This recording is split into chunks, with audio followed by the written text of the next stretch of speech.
Six সেমিস্টারের marksheet নিতে সকাল থেকে লম্বা লাইন শান্তিপুর কলেজে। আজ মার্কশিট দেওয়ার কথা থাকলেও হঠাৎ নোটিশ বদল করা হয়। কবে মিলবে মার্কশিট সদুত্তর নেই কলেজ কর্তৃপক্ষের। প্রতিবাদে অবস্থান বিক্ষোভে ছাত্রছাত্রীরা। দেখুন, সিক্স সেমিস্টারের মার্কশিট নিতে লম্বা লাইন শান্তিপুর কলেজে, হঠাৎ নোটিশ বদল। কবে মিলবে মার্কশিট সদুত্তর নেই কলেজে। প্রতিবাদে অবস্থান বিক্ষোভে পড়ুয়ারা। নদিয়ার শান্তিপুর কলেজে মার্কশিট দেওয়ার নোটিশ বদল নিয়ে টিচার ইনচার্জের ঘরের সামনে অবস্থান বিক্ষোভ শতাধিক ছাত্রছাত্রীর।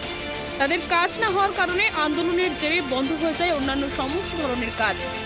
স্কলারশিপের সই সহ বিভিন্ন কাজে ছাত্রছাত্রীরা পড়ে যথেষ্ট সমস্যায়।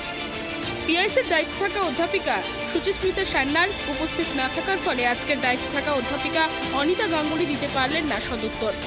ছাত্রছাত্রীদের দাবি, গত 30/9/2024 তারিখে কলেজ কর্তৃপক্ষ যে নোটিশ দিয়েছিল তাতেই আজ অর্থাৎ 3/10/2024 তারিখে সকাল 11টা থেকে দুপুর 1টা পর্যন্ত মার্কশিট নেওয়ার জন্য প্রয়োজনীয় নথিপত্র নিয়ে ছাত্রছাত্রীদের উপস্থিত হওয়ার কথা জানানো হয়েছিল।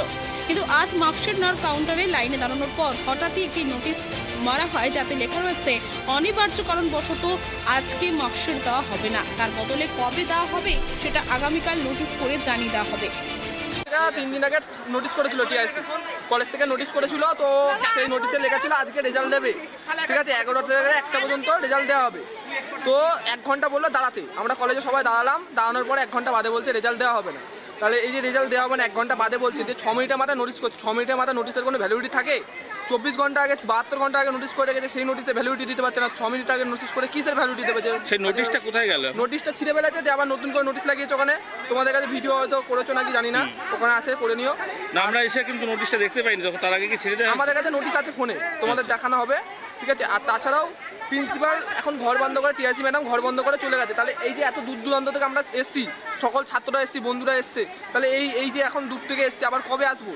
এরকম প্রতিদিন কি নোটিশ করলে কি আমরা প্রতিদিন? তারপরে সামনে আমাদের চাকরির পরীক্ষার যে ফর্ম ফিল আপগুলো, গ্র্যাজুয়েশন কমপ্লিটেড রেজাল্ট লাগবে, সেই রেজাল্ট আমরা দিতে পারছি না। কিছুর জন্য কলেজে কবে দেওয়া হবে সেটাও বলছেন? কবে দেওয়া হবে সেটাও বলিনি। তাহলে এইগুলো কি হচ্ছে কলেজে? টিআইসি ম্যাডামকে যিনি দায়িত্বে আছেন বরাবরের জন্য, তাকে ফোন করেছিলেন? তাকে তিনি নিজেই বলেছেন যে কবে দেওয়া হবে তোমাদের বলা যাচ্ছে না, আজকে নোটিশ দেওয়া, আজকে রেজাল্ট দেওয়া হবে না, নোটিশ করে দেওয়া হয়েছে। তাহলে এটা কি ম্যাডামের কোনো কথা? কি চাইছো? 1 ঘন্টা ধরে কেন দাঁড় করে রাখলো আমাদের? তোমরা কি চাইছো? আমরা চাইছি আমাদের নোটিশ আজকেই দেওয়া হবে। আমি দীকা নায়ক, আমি হচ্ছে ফার্স্ট ইয়ারের স্টুডেন্ট। আমাদের হচ্ছে নবান্ন স্কলারশিপের জন্য আমরা সাইনের জন্য লাইনে দাঁড়িয়েছিলাম। 6 সেমিস্টারের রেজাল্ট দেওয়া হচ্ছে না বলে আমাদের হবে না, সাইন করানো হবে না, তারা দাবি করছে। আমাদের লাস্ট ডেট আজকে, তোমাদের বলে না কোনো কাজ করতে দেবে না তাই দাবি করছে, কিন্তু আমাদের লাস্ট ডেট আজকে আমরা সাইন করে না নিয়ে গেলে কালকের মধ্যে অনলাইনে দিতে পারবো না। জমা না হলে তো আমরা এটা পাবো না স্কলারশিপটা। তার দায়িত্ব কে নেবে?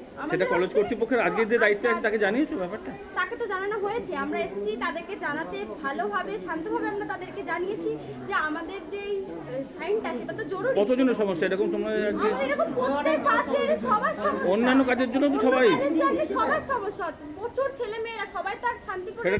আজকে যিনি দায়িত্বে রয়েছেন টিআইসি ম্যাডাম, তাকে জানিয়েছো? তাদেরকে ফোন করা হয়েছে, টিআইসি ম্যাডাম ফোন ধরছে না। স্নাতক স্তরে ষষ্ঠ অর্থাৎ চূড়ান্ত বর্ষের বাণিজ্য কলা বিজ্ঞান বিভাগের অনার্সের মার্কশিট দেওয়া হয়ে গেলেও সংখ্যাধিক পাস কোর্সের মার্কশিট পেতে দেরি। আর এর কারণ হিসেবে কর্তৃপক্ষ জানাচ্ছেন না কিছুই। নোটিশ থাকা সত্ত্বেও দূর দূরান্ত থেকে ছাত্রছাত্রীরা ফিরে যাচ্ছে। আমি আজকে দায়িত্বে আছি, আমি তো জিনিসটা আগে থেকে জানতামও না। এখন টিআইসির সাথে কথা বলছি, মানে ওনাকে ফোনে পাচ্ছি না। এবার আমি তো আর ডিসিশন নিতে পারি না, ডিসিশনটা ওনারাই বলে ঠিক করেছে। না, দায়িত্ব পরের কথা, একজন অধ্যাপিকা হিসেবে ছাত্রদের যে দাবি সেটা তো মানছেন? সেটা দাবি মানছি, কিন্তু ডিসিশনটা আমার নেওয়ার ক্ষমতার বাইরে। কবে দেওয়া হবে ম্যাডাম, ওনারা সেটাই জানতে চাইছে। সেটা মানে ওরা তো কালকে জানিয়ে দেবে বলেছে, এবার এটা অফিস করছে ডাটা এন্ট্রি, ওরা জানানো যে কালকে জানিয়ে দেওয়া। লাইনে দাঁড়ানোর পরে দেওয়া হবে না, এই সিদ্ধান্ত কেন হঠাৎ করে? আমি তো কিছু করতে পারছি না। যিনি টিআইসির বরাবরের দায়িত্বে আছেন তার সঙ্গে কথা বলেছিলেন? হ্যাঁ, টিআইসি ম্যাডামের সঙ্গে। টিআইসিকে পাচ্ছি না তো ফোনে। আচ্ছা, তো আজকে কি সিদ্ধান্ত নিয়েছেন? এখন তো সমস্ত কাউন্টার বন্ধ রয়েছে, সমস্ত কাজকর্ম বন্ধ রয়েছে কলেজে। সিদ্ধান্ত নেওয়া তো সম্ভব না, আমরা জাস্ট হচ্ছে একটা অফিসিয়াল যেটুকুনি কাজ মিনিমাম না করলে না, সেগুলো আমরা করি না। এই সমস্যার জন্য তো অন্যান্য কাজগুলো বন্ধ রয়েছে সকলেরই। হ্যাঁ, তো সেক্ষেত্রে কলেজ কর্তৃপক্ষ এই মুহূর্তে, আপনি ধরুন দায়িত্বে রয়েছেন যেহেতু আজকে, তাহলে আপনি তো বলবেন কীভাবে কাউন্টারগুলো খোলা হবে, অন্যান্য কাউন্টার। এই তো স্কলারশিপের সইয়ের জন্য দাঁড়িয়ে রয়েছে, মেয়েরা পাচ্ছে না, ছেলেরা পাচ্ছে না। হ্যাঁ, সেটা দেখছি ওরা কি করতে পারে। এইগুলো খোলানোর ব্যবস্থা করবেন? সেটা আমি বলতে পারছি না এখন খোলাতে পারবো কিনা। দীর্ঘ 1 ঘন্টা ধরে অবস্থান বিক্ষোভ চলার পরেও মেলেনি সদুত্তর, তাই আন্দোলন চলছে এখনো। তবে আন্দোলনকারীরা হুঁশিয়ারি দিয়ে বলেছেন, এভাবে যদি চলতে থাকে তাহলে তাদের আন্দোলন আরও তীব্র হয়ে উঠবে। নদিয়া থেকে মলয় দেব রিপোর্ট, প্রাইম টিভি বাংলা।